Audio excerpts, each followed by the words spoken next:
What's going on YouTube? Okay, so today, as I said in my previous video, is the day I'm going to clean this beast of an intake, except kind of dirty. It's actually supposed to be this color. I don't know about you, but I think it's kind of dirty. So, the way about I'm going to go about this is, got my little Spanish set here, so I need a, don't know if it says, 5/16 head. Go right onto here. Let's undo this thing so I can take it off.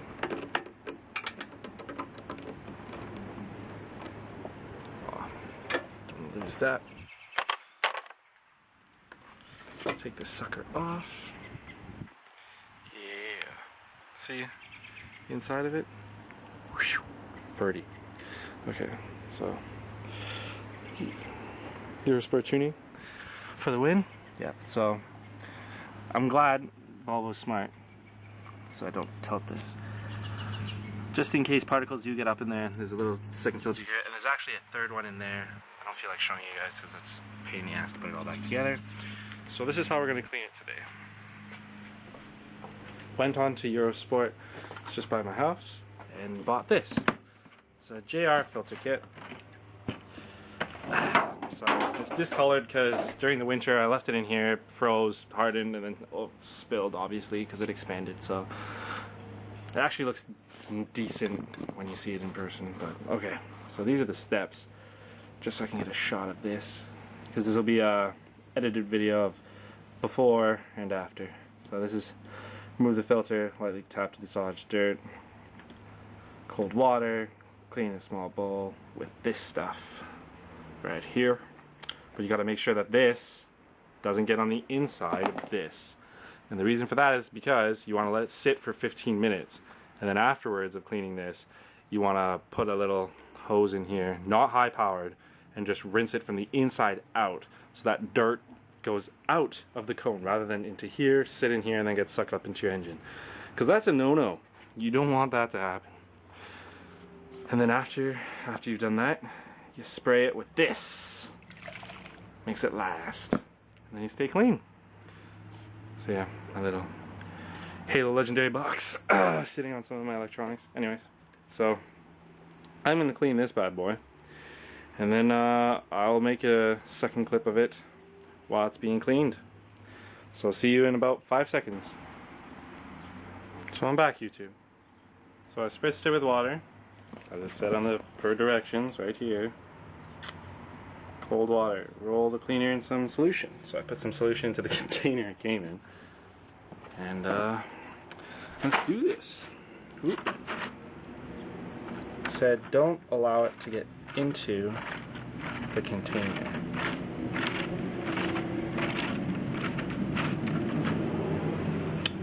I don't see any buildup in there, but the outside is nicely covered. Okay. And now I have to, as it says, remove and leave for 15 minutes. If this thing would focus, the remaining dirt dissolved is rinse off with warm water, not high pressure, inside and out, inside outwards. Okay. So I'll come back to you when this thing's dry. Okay, so here's the deal. Clean this motherfucker off. It's awesome. This was all the dirt and grime on that thing. Please excuse the keys. This frigging tree that grows right beside my friggin' house drops them. Yep, this was all the dirt and grime in there. Even while I was putting in the blue solution, it was coming out. Gross. So I clean this all out, and look at this. Look at the amount of light that comes in now. Whoop. It's all the stuff drying. Unfrigging real how clean it's got. Granted, the outside still doesn't look really clean, but if you look up close, it actually is very clean now. It's much cleaner than it was before. Even the wire coming back with the blue, if you look up close, yeah. Then I'm gonna have to do the spray, and then after I finish the spray on this sucker, oh there we go, perfect sun. Yeah, nice and white. I'll put the spray on, and it brings it back to its nice blue color. And then I'll have a video of, well, in 5 seconds for you guys, 10 seconds for me. I wish. And through the magic, through technology, what happened in a whole 24 hours is now reduced to 3 seconds. And here we go. Nice and clean. Not too shabby, not too shabby. Now time for the fun part. Making this blue. So what we gotta do is, now that it's clean, you have to wait till this is clean. If you start spraying this, it's the protectant. It makes it blue.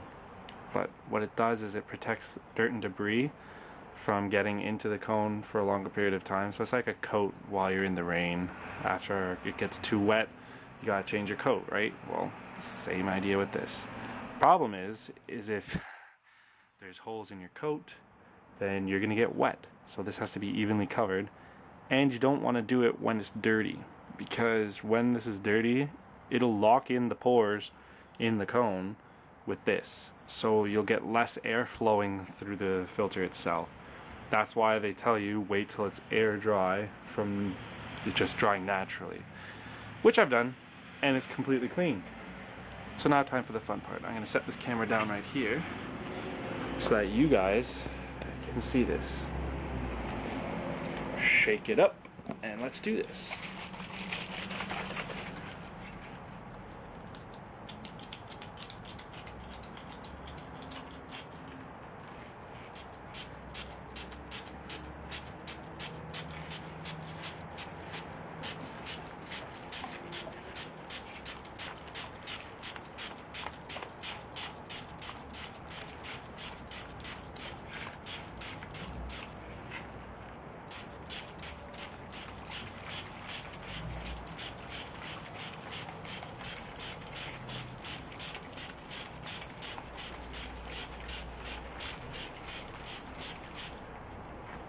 As you can already tell, she's blue.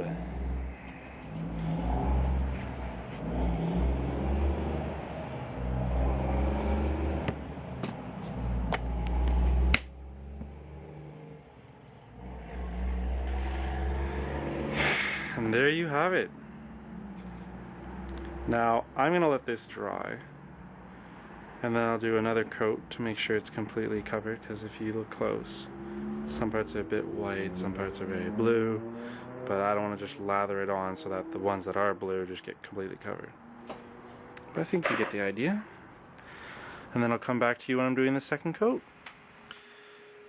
And this is the finished product. Nice and blue. Sorry, I'm inside. It's raining outside. But yep, you can see from in here, the blue. It's pretty sick actually. I mean, it's not back to its factory, but you really can't get back to factory when you clean it. So I'm gonna have this put into my car after the rain stops, and then show you what it looks like and sounds like again. Yeah, Eurosport tuning for the win. And here we have the final stuff. For me, it's been a couple days, but that's because I wanted this thing to be completely dry. Sorry, it's really, really sunny, so it's going through, because it's not as blue as before, so it looks gray in the sun, but in real life it's really blue.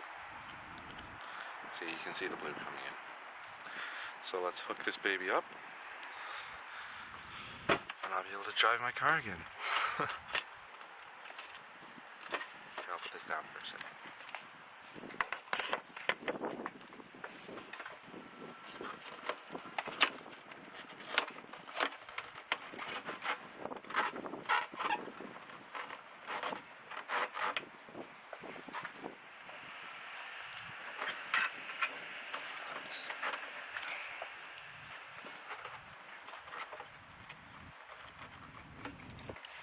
There we are.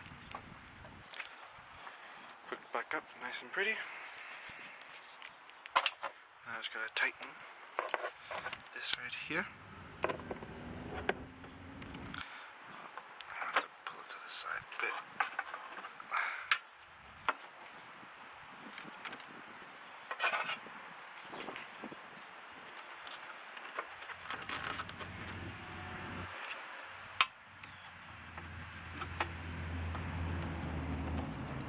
You always want to make sure this is as tight as possible, because the last thing you want is for this thing to fall off in your engine bay. Yep. Yeah, and that ain't going anywhere. And there you have it. From completely dirty and disgusting to fixing this. Just a little update. I did end up zip tying it just here. I did end up zip tying it where I said on this little pipe, because I figured it'd get in the way, because this is already tight enough as it is. That's as much give it can do. So if something goes wrong in this general area, I want to be able to get to it. I understand you could just cut the zip ties, but why waste something if you don't have to, right? If this will focus. I hope you see this as clean as I do, because I think it looks pretty bomb now. Alright YouTube, I'll have some more videos coming your way, but this is just a little video about how to change an intake, clean it up, and then just put it back, for those who either haven't done it or haven't seen a video about it, and just to see how much I either fail or slightly do well. Catch you later YouTube, keep it real.